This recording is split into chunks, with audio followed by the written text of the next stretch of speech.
और जो शक करेगा मुजरिम ठहराया जाएगा। उस पर सदा का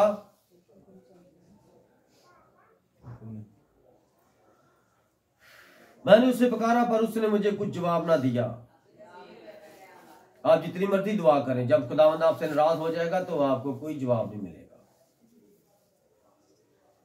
आप जितनी मर्जी शिफायत करें किसी के लिए, खुदा आपकी नहीं सुनेगा। खुदा आपसे अपना ताल्लुक तोड़ता है। खुदा आपके साथ कोई ताल्लुक नहीं रखेगा। आप कभी भी खुदा को जब तक बात नहीं आएंगे बदनाम करने के लिए, खुदा आपके साथ कभी भी अच्छे मामला नहीं करेगा। पहरे वाले जो शहर में फिरते हैं मुझे मिले, उन्होंने मुझे मारा और घायल किया। ये पहरे वाले कौन है? कौन है ये पहरे वाले?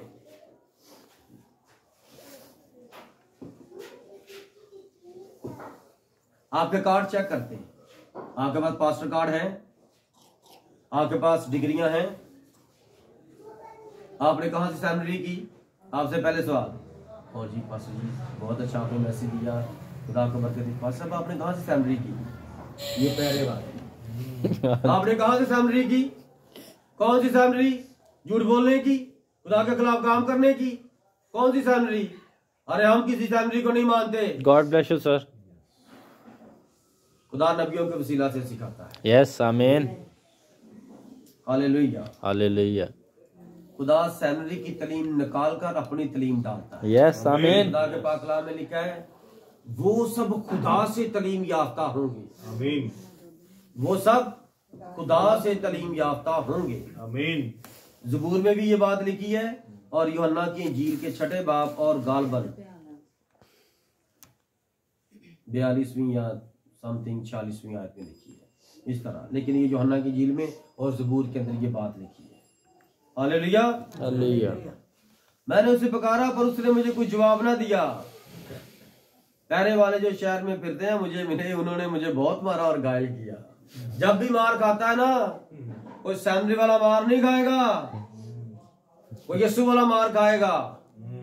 यीशु के लिए मार खाना बड़ा ही मुश्किल है, लेकिन यीशु के नाम पर पैसा इकट्ठा करना बड़ा आसान है। लेकिन उसके लिए मार खाना बड़ा मुश्किल है, लेकिन वो बड़ा मारता है। उसका हाथ कोई रोक नहीं सकता। वो जिसे बांध देता है उसे कोई खोल नहीं सकता। यस आमीन। और वो जिसे खोल देता है उसको कोई बंद नहीं कर सकता। आमीन आमीन। वो दुल्हन कहती है उन्होंने मुझे मारा और घायल किया। और जो खुदावंद की दुल्हन है वो मारी कूटी और सताई हुई है। हालेलुया।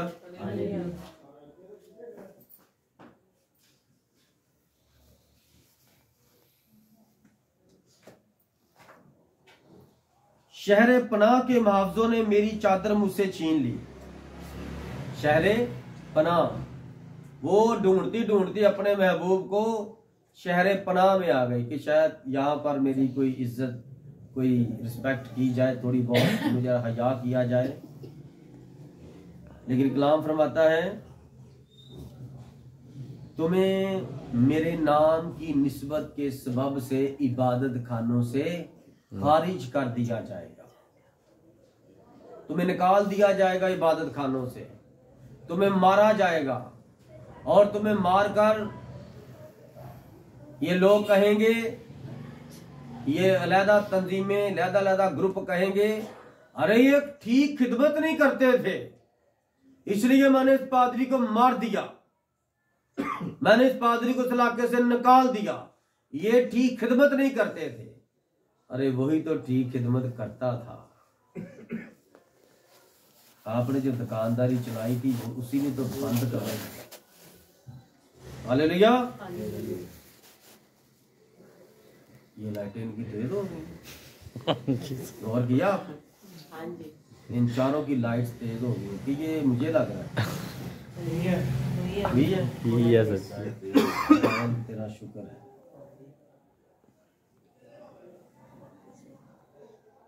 ऐ यरूशलेम की बेटियों, मैं तुमको कसम देती हूं अगर मेरा महबूब तुमको मिल जाए तो उससे कह देना कि मैं इश्क की बीमार हूं। अच्छा, यरूशलेम की बेटियां कौन है? कौन है यरूशलेम की बेटियां? जो यरूशलेम शहर के अंदर रहती है। और यरूशलेम शहर सलामती का शहर है। आमीन। और वो सलामती का शहजादा है। और जो उस शहर के अंदर वो रहती हैं, इसका मतलब वो भी दुल्हन का हिस्सा है। वो भी खुदावंद की दुल्हन है। तो वो शहर पनाह में आ गई है। ये शहर पनाह क्या है? ये मुकद्दस यरूशलेम है। वो अपने महबूब को ढूंढती ढूंढती वहां चली गई है। और खुदावंद की दुल्हन कहां पर जाएगी? ढूंढती ढूंढती खुदावंद को वहां पर। आमीन। इब्रानी का मतलब क्या है? समंदर के पार वाले। याद रखिएगा। जो गीत सुबह गया था, पहले मैं शरीर, अब मैं इब्रानी हूँ और रूहानी हूँ। जो रूहानी है इब्रानी है, यानी कि हम रहते इधर हैं। हम 7वीं कलीसिया के अंदर रहते हैं, लेकिन 7वीं कलीसिया के लोग नहीं हैं। हम 7वीं कलीसिया के अंदर रहने वाले, लुदीकिया की कलीसिया के अंदर रहने वाले हम इब्रानी हैं। वो समंदर के पार वाले हैं, दरियाई यरदन के पार वाले लोग हैं हम। और हम यरूशलेम के अंदर जो आसमान से उतरेगा उसके अंदर रहने वाले लोग हैं। आमीन। God bless you, sir. इसीलिए ये पैगाम यरूशलेम की बेटियों के लिए है, जो उसके इश्क में बीमार हैं और जो तंजीमों में फंसे थे वो निकल आए हैं। और वो तंजीमों वाले काम नहीं करते, वो दरख्तों को नहीं सजाते, वो कलाम से अपने आप को सजाते हैं। और वो मज़बा पर हरे दरख्त नहीं लगाते। और जो message believer, and time message का खादम या एंड टाइम मैसेज का चर्च अगर हरे दरख्त की तस्वीर भी लगाता है और अगर हरे दरख्त को मज़बा पर सजाता है और हरे दरख्त की तस्वीरें बनाकर क्रिसमस ऊपर लिखता है और लगाता है और वो रियाकार है और वो रियाकारी करता है, ये पूरी दुनिया के मैसी बिलीवरों के लिए पासदारी का एंड टाइम मैसेज का पैगाम है। आमीन। रियाकारी बंद कर दे। मुझे खुदा के कलाम में लिखा है कि खुदा के मज़बा के करीब तुम किसी हरे दरख्त को ना लगाना। ये मज़बा के ऊपर हरे दरख्त लगाते हैं। और ये कैसे मसीह हो सकते हैं? क्योंकि इंडिया में तुलसी के दरख्त की पूजा की जाती है, तो ये हरे दरख्त की पूजा करते हैं, तो उनके अंदर रूह एक ही है। ये शैतानी रस्म है। हालेलुया। मैं इश्क की बीमार हूं। कौन बीमार है खुदावंद की इश्क में? सोच समझ के हाथ खड़ा कीजिएगा, पाकरू देख रहा है।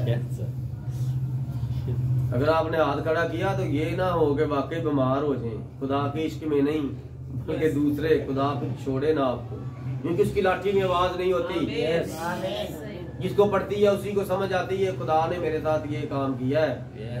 और बस सिवाय माफी के और कोई चारा नहीं होता आपके पास। कोई डॉक्टर नहीं चलता, कोई दवाई की हाजत नहीं रहती, कोई दवाई काम नहीं करती, कोई टीका, कोई सर्जन, कोई काम नहीं करता। सिर्फ डॉक्टर जीसस क्राइस्ट काम करता है। जो उसकी क्लिनिक पर आएगा वो जिंदगी लेकर जाएगा, और जिंदगी भी लेकर जाएगा, और कसरत की जिंदगी पाएगा, और शर्मिंदगियों से बच जाएगा, और सेहत सलामती पाएगा। क्योंकि उससे शिफा सिर्फ ईमान से मिलती है। दौलत से तो 12 साल की बीमार औरत ने भी शिफा नहीं पाई।